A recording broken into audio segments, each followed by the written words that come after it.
জানাচ্ছি সংগ্রামী শুভেচ্ছা এবং অভিনন্দন। এই গরমের ভিতরে আমার মা বোনেরা অনেক কষ্ট করে এসেছেন, ঘর সংসারের সমস্ত কাজ ফেলে আসার জন্য আপনাদের প্রতি আমি কৃতজ্ঞতা জ্ঞাপন করছি। আজকে বাংলাদেশ একটি চরম ক্রান্তিকাল অতিক্রান্ত করছে। শহীদ রাষ্ট্রপতি জিয়া রহমানের মৃত্যুর পর দীর্ঘ 9টি বছর যেমন স্বৈরাচার শাসনের কবলে পড়ে বাংলাদেশ ক্রান্তিকাল অতিক্রম করেছিল, ঠিক তেমনিভাবে ১/১১ সময় থেকে শুরু করে ২০০৮ থেকে ২৪ পর্যন্ত যে ক্রান্তিকাল অতিক্রম করেছিল, শেখ হাসিনার বিদায় হয়ে যাওয়ার পরও বাংলাদেশ এই ক্রান্তিকাল এখন অতিক্রান্ত করে উঠতে পারেনি। আজকে শেখ হাসিনার ব্যর্থতা, শেখ হাসিনার পলায়ন ভারতের সরকার মোদি মনে করছে তার পলায়ন, তার ব্যর্থতা।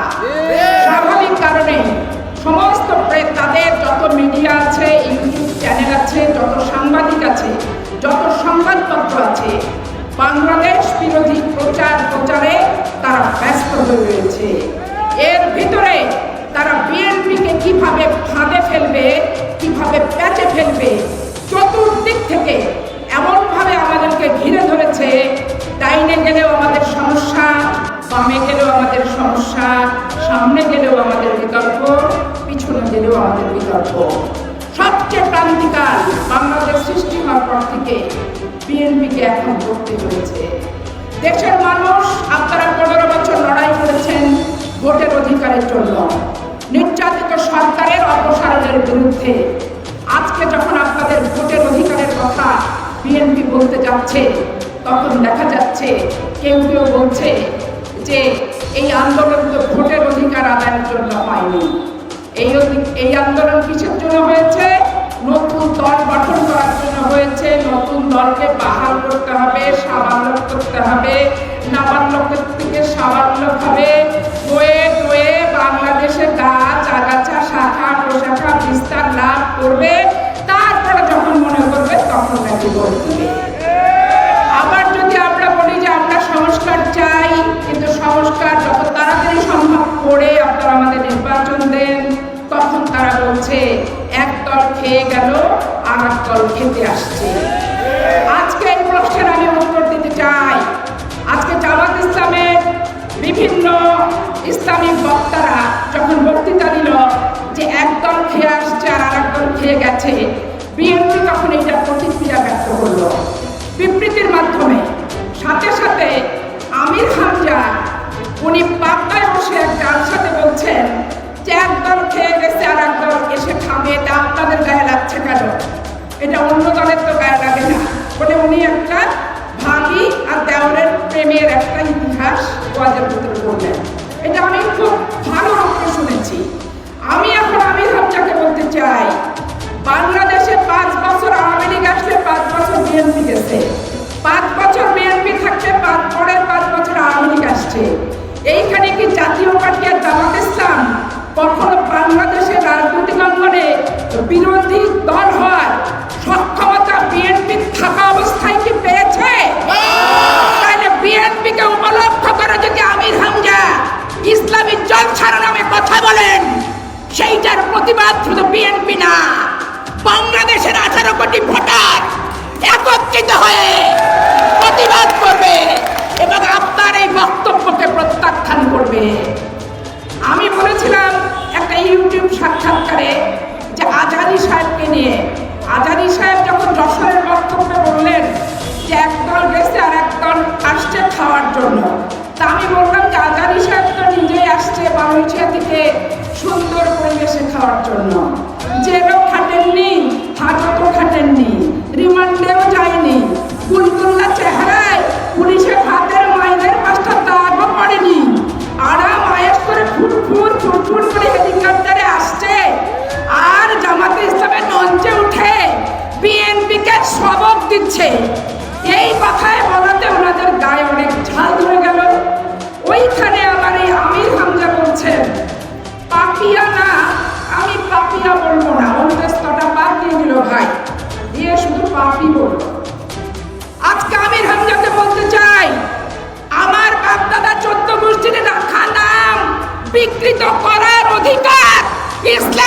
কোন আইনে আছে আমি সেইটা আগে জানতে চাই। আমার নামের শেষের অন্তঃস্থ বাদ দিয়ে পাপী আপনি হলেন, আমি হলাম। ইসলামের দর্শনটা কি বিপদ করা, ইসলামের দর্শনটা কি পূজা করা, ইসলামের দর্শনটা কি পরচর্চা করা, পরনিন্দা করা? তা আপনারা ওয়াজের নাম করে শুধু বিএনপি হারুন আর পাপিয়া এই যে সারা বাংলাদেশ ব্যাপী শুরু করেছেন, এই প্রশ্নের উত্তর দিতেই কিন্তু আমাকে চাঁপাইনবাবগঞ্জে আসতে হলো। আসতে যে ভাই দেওয়ালে সুন্দরীদের পোস্টার দেখলাম, নুরুল ইসলাম বুলবুল সুন্দরী সুন্দরী প্রতিযোগিতায় যাবে পোস্টার ছেপেছে। আমার নজরুল ভাই মেয়র সুন্দরী, উনি পোস্টার ছেপেছেন। এই পোস্টার আমার মনে পড়ে দেবে 91 সালে যখন আমি মনিরুলে ভোট করতে আসলাম, তখন শুধুমাত্র দাড়িপাল্লার একটা প্রতীক দেখেছিলাম, ব্যক্তির ছবি আমি দেখিনি। আমি তো নবাবগঞ্জে তখন নতুন আসছি, আমি জিজ্ঞেস করলাম যে দাড়িপাল্লায় কি দাঁড়াইছে, তখন বললো যে লতিফুর রহমান দাঁড়াইছে। আমি ওদের ছবি মানে ছবি না যায়, হারাম, পোস্টারে ছবি দেওয়া যায় না।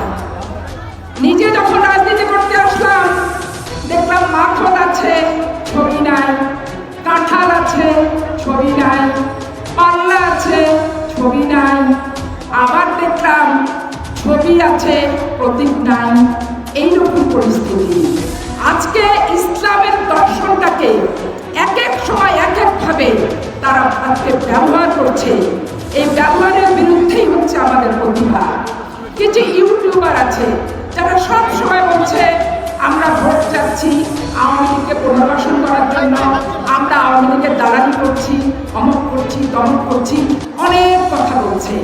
আমি আজকে ওই সমস্ত শ্রদ্ধাভাজন মেধাবী ইউটিউবারদের ভাইদের প্রতি সম্মান রেখে বলতে চাই, রাষ্ট্রপতি জিয়াউর রহমান সিপাহী জনতার বিপ্লবের মাধ্যমে আওয়ামী লীগের একনায়কতন্ত্রের বিরুদ্ধে, আধিপত্যবাদের বিরুদ্ধে বাংলাদেশের মানুষের জনসমর্থন নিয়ে 7ই নভেম্বর ঘর থেকে তার সিপাহী জনতা নিয়ে এসে রাষ্ট্রীয় ক্ষমতায় বসিয়েছিল। ওনার জীবদ্দশায় ভারতীয় আধিপত্যবাদের বিরুদ্ধে যুদ্ধ করছেন। উনি তালপট্টি অঙ্গরপতা দহগ্রামের সপক্ষে অবস্থান নিতে যে চট্টগ্রাম সার্কিট হাউসের 1 নম্বর কক্ষে ভারতীয় রয়ের বুলেটের গুলিতে নিহত হয়ে ক্ষতবিক্ষত লাশটি সেদিন চট্টগ্রাম সার্কিট হাউসের মাটিতে লুটিয়ে পড়েছিল।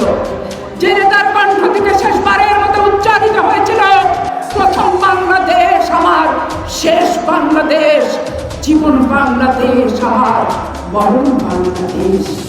আজকে সেই দেশপ্রেমিক খাঁটি জাতীয়তাবাদের সৈনিক, মুক্তিযোদ্ধা, স্বাধীনতার ঘোষককে, তার দলকে যারা ইন্ডিয়ান পন্থী বলে আর আওয়ামী লীগের পুনর্বাসনের কথা বলে সম্মান ছোট করার চেষ্টা করেন, তারা বাংলাদেশের জাতীয়তাবাদকে ছোট করেন। তারা বাংলাদেশের বিসমিল্লাহির রহমানির রহিম সংবিধানে জিয়াউর রহমান প্রবর্তন করেছিল তাকে ছোট করছেন।